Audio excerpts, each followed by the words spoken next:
Assalamu alaikum, les enfants. J'espère que vous allez tous très bien. Aujourd'hui, nous allons parler d'un sujet très important, comment se protéger contre les cyberviolences. Mais ne vous inquiétez pas, je ne vais pas seulement vous donner des conseils. Je vais aussi vous raconter une histoire qui pourrait arriver à n'importe lequel d'entre vous, et ensemble, nous allons apprendre comment réagir et se protéger. Léo, comme beaucoup d'entre vous, utilise Internet tous les jours, pour jouer, discuter, regarder des vidéos. Le numérique fait partie de sa vie. Mais un jour, quelque chose change. Une photo prise à la dérobée.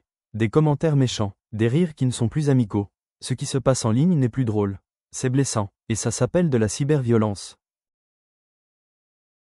La cyberviolence, ce n'est pas juste sur Internet. Ça touche vraiment la personne.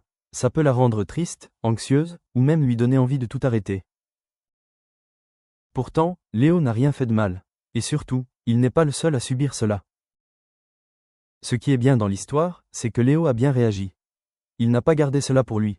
Il a en parlé à un adulte, son professeur. Le professeur lui conseilla de ne pas répondre à l'agresseur, garder une preuve, comme une capture d'écran, bloquer et signaler la personne. Et il le félicita de lui avoir parlé de son problème. Le professeur a aussi discuté avec les élèves pour les sensibiliser à ce problème, afin qu'ils ne se comportent plus de la même manière. Internet peut être un espace formidable, à condition que chacun y agisse avec respect et responsabilité. Parce que derrière chaque écran, il y a une vraie personne. Et toi, quel internaute veux-tu être?